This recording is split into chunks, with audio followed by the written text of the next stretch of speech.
Good morning kaibigan! So ngayong araw nga ay pupunta tayo sa isang lugar kung saan you can experience the beauty of nature and the different spot of this place. Kaya samahan nyo kami hanggang dulo to explore the different views of Balanan. At aba syempre, hindi pwedeng wala si Regine, ang napakamalakas na babae sa section namin.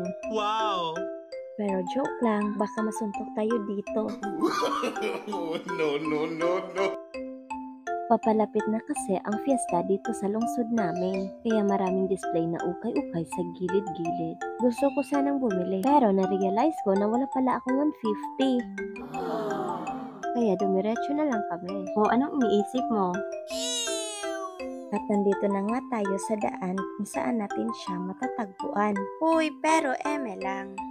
Aba syempre, sinong hindi mag-i-enjoy dyan? Sa wakas, makakapunta na ako sa lugar na matagal-tagal ko nang pinapangarap na puntahan. Papunta pa nga lang, sobrang ganda na ng mga tanawin. Nakakatanggal ng stress at nakaka-relax. At syempre, mafe-feel mo talaga ang napaka-fresh ng simoy ng hangin. Kaya sobrang nai-excite na talaga ako dito. Didiretso pa nga kami, pero may biglang tumawag sa amin. Kaya pala tinawag kami kasi dito pala ang entrance.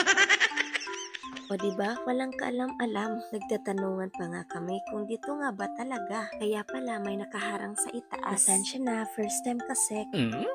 Kaya pupunta na nga kami sa cashier para magbayad. Entrance te. 50 ang isa.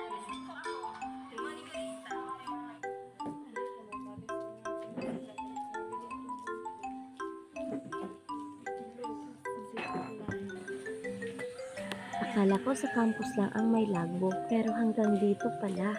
Oh my God! Pwede mo ring ilagay ang iyong contact number. Pero optional lang pala. Kaya di ko na nilagay ang sa akin. Baka tayo ay i-textmate. Char, napaka-OA. Pagkatapos nga nating magbayad, na-receive na natin ang ating receipt. Wow, receipt? Pwede namang resibo. Ang OA. Come to Balanan! So, let's explore together the view of Balanan. The beauty behind. Pwede namang ganon. Ginugulo nyo talaga ang iyong mga brain cells. At nandito na nga tayo sa pinakahihintay natin. Tawang-tawa pa nga kami dito kasi may biglang tumutunog sa motor ni Regine. But anyway, thanks God sa safe travel. Kahit na nangangalay na ang balakang ko sa napakagandang daan na dinadaanan namin, aba syempre, for the go pa rin tayo. Ito ang pinunta natin kaya walang atrasan to. Laban kaibigan. Kaya di na kami nagsayang ng oras. Gumayak na agad kami. Sobrang na-amaze talaga ako dito. Pero grabe, hindi talaga ako makapaniwala na makapunta ako dito. Sa tagal-tagal ko na ngang pinangarap na makapunta. Kaya ito na nga, natupad na. Lagi ko ngang makikita ang iba't ibang spots dito. Pero sa social media nga lang. At dito nga, nag-start na kaming maglakad-lakad. Pero sa totoo niyan, hindi namin alam kung saan papunta itong daan.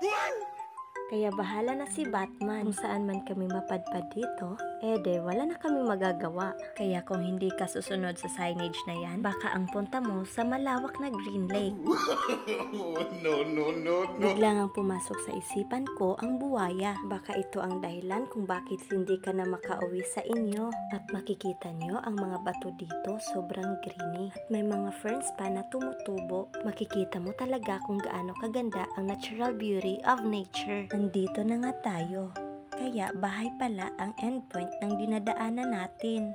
Pero sa tingin ko, dito ka pwedeng mag-check-in kung saan makapili ka ng iyong room para makapagpahinga. Kaya kung gusto nyong pumunta dito, you can check-in in this mini hotel or together with your sweetheart. Hoy, kinilig! Kaya wala tayong budget to check-in in that mini hotel. Kaya bumalik na lang kami. At ito na nga, pupunta naman tayo sa ibang spot kung saan makikita natin ang ibang views in this place.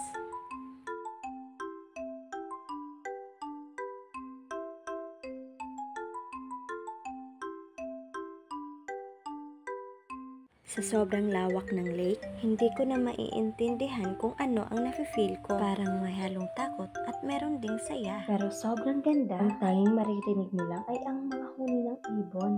Super relaxing talaga ang lugar na ito. Napaka-peaceful. At kahit maaraw nga, malamig pa rin ang ihip ng hangin.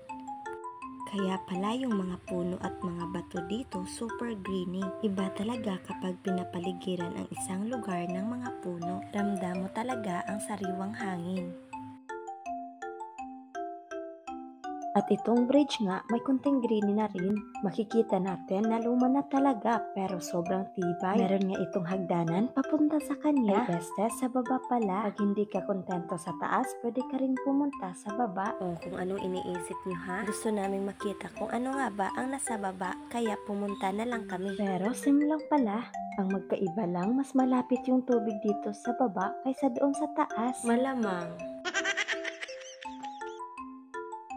Pero hindi tatanggap si Regine ng hagdanan dahil stairs nga daw. Hay nako buhay. Ito nga ang laging nakikita ko na spot sa social media, lalong-lalo na dito sa Bahay Kubo. Pero ngayon nakikita ko na talaga in real. Kaya sa tuwing titingin ako dito sa lake, parang may buaya. Yung parang bigla ka na lang tutuklawin. Ito talaga ang problema sa Pinoy. Kung anong makikita sa movie, ina-apply into real life. Imbis na hindi totoo, nagiging totoo pero sa isipan lamang. Oh, di mo gets? Di ko rin gets. Same lang tayo.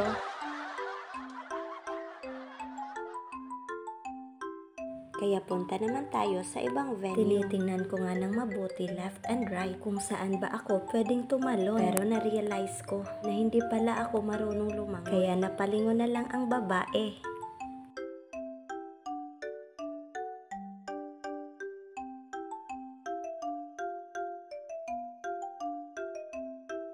At ngayon nga ay papunta naman tayo sa treehouse. Super excited na ako kung ano nga ba ang nasa treehouse. Nagtutulukan pa nga kami kung sino unang umakyat.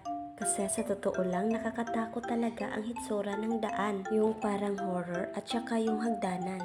Kaya ako na feeling matapang, hindi talaga ako nagpapapigil. Tinatanong nga ako ni Regine kung aakyat ba ako. Aba syempre, sabi nga niya kinalawang na daw yung hagdanan. Kala ko matapang tong babaeng to. Ito nga pala ang kanyang weakness. Pero ang nagsasabi, number 1 din. Pero sa puntong ito, gusto ko talagang makapunta sa taas.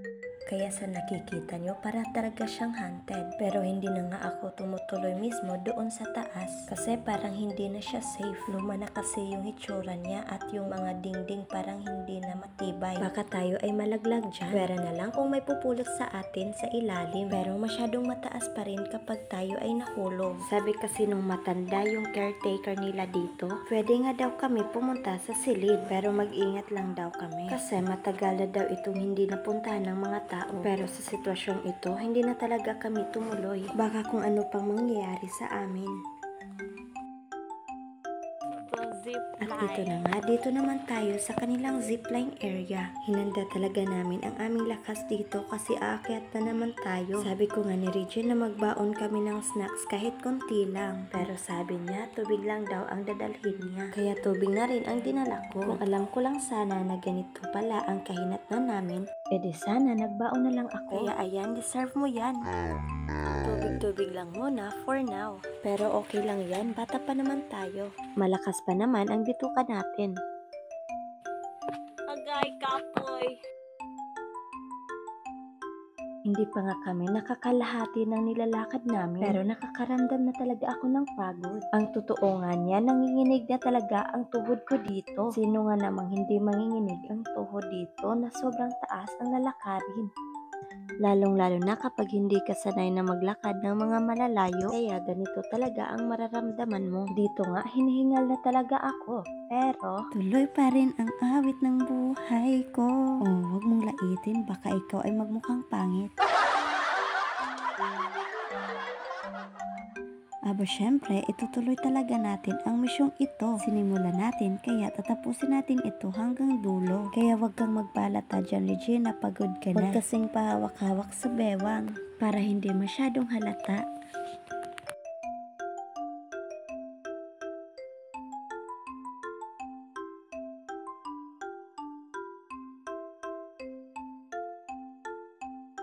at sa wakas, nandito na nga tayo. Akala nga namin lock yung gate, pero hindi pala. Tinitingnan nga namin ng maayos.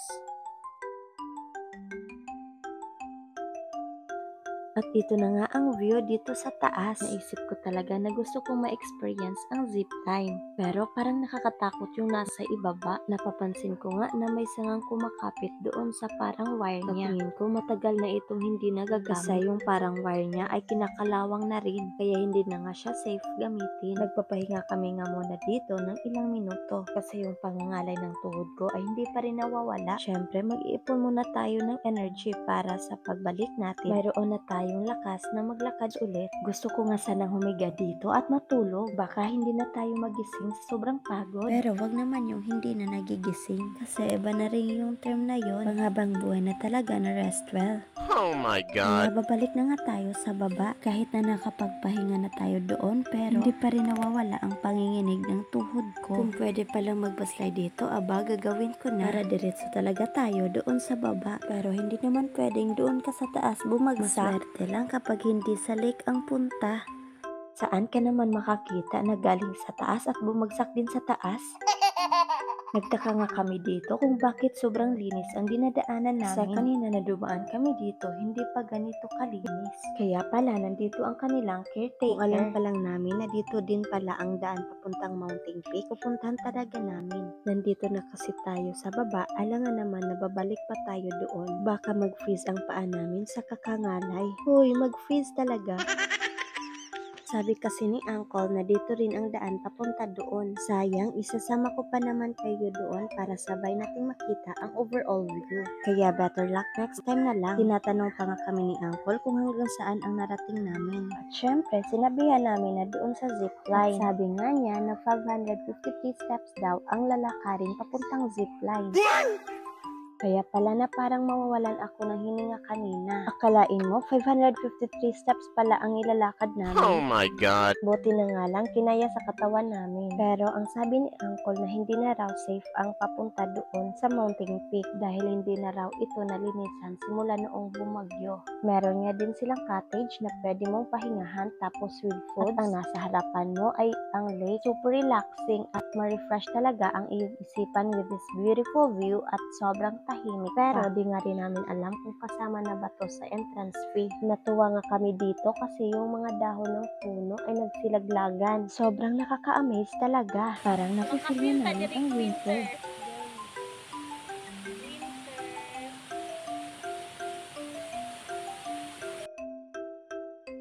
Pero feel nga talaga. Sabi ko nga sa sarili ko na dito ko lang pala ma-experience ang winter. Hoy, tawang-tawa nga ako dito kay Regine. Kasi kanina ko pa yung nauobserbahan na laging nangangamot sa kanyang katawan. Kaya pala kinakagat siya ng mga langgam.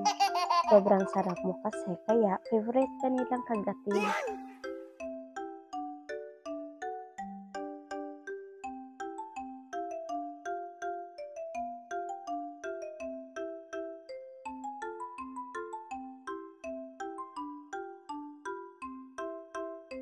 Way to swimming pool.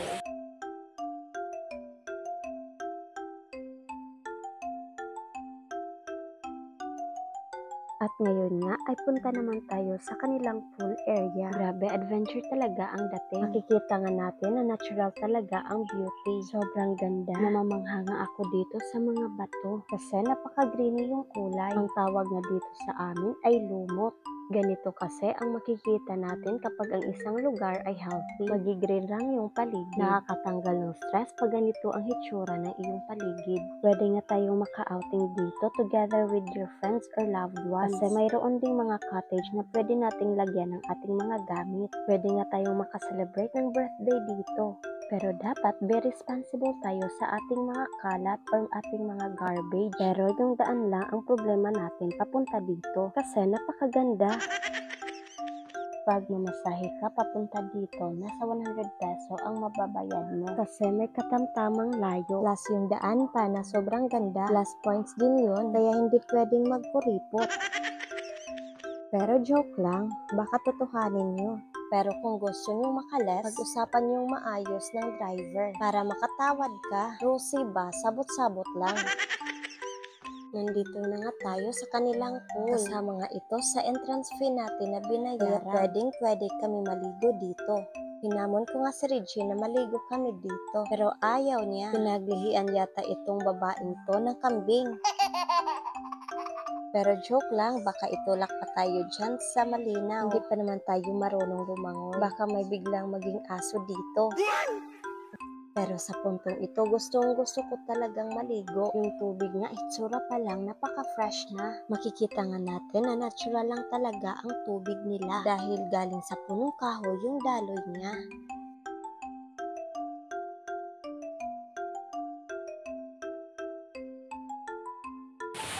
So we're here.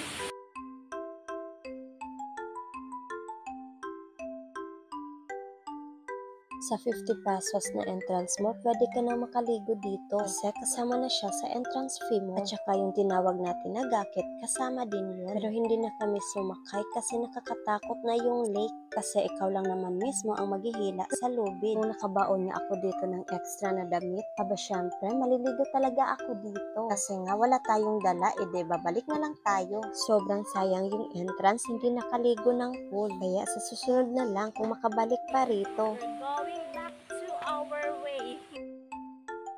Kaya kung pupunta kayo dito, huwag nyo talagang kalimutan magdala ng extra na damit para hindi kayo matulad sa akin. Para makabawi kayo sa entrance fee ninyo. Bumalik na nga kami sa time na kung saan okay pa ang lahat. Hoy! Ay este, sa daan pala na dinaanan namin kanina. Wala naman tayong gagawin doon sa pool. Kaya babalik na lang tayo kung saan tayo nanggaling. Pwede ring balikan nyo kung saan kayo nagkulang. Hoy, grabe! May kaligong pool. Basta ako, babalikan ko talaga para maligo dito ng pool. Huwag nyo kasing pangunahan. No, no, no, no. Kaya kung gusto mo ring bumalik, bumalik ka. Pero huwag nyo ipilit kung hindi na talaga. Baka masaktan ka. Kung gusto mong mawala ang sakit na dinaramdam mo, punta ka na lang dito para ma-relieve ka. Pero pag hindi pa rin tumalon, pwede ka namang tumalon dito sa lake. Pero baka hindi ka na makita, kaya wag mo nang subukan. Baka maging babay world na yan. Pero joke lang lahat ng yon, wag mong tutuhanin. Halatang gutom na nga dito si Regine. At syempre, ako rin dahil oras na ng tanghalian. Kaya sabi ko nga sa kanya na mag-snacks muna kami. Pero doon na nga lang daw sa bahay namin para iwas gastos. Kaya hanggang dito na lang tayo. Maraming salamat talaga sa time na binigay nyo para panoorin itong video. Kaya wag niyong kalimutan na mag-like at subscribe to my channel. Thank you ulit. Bye-bye!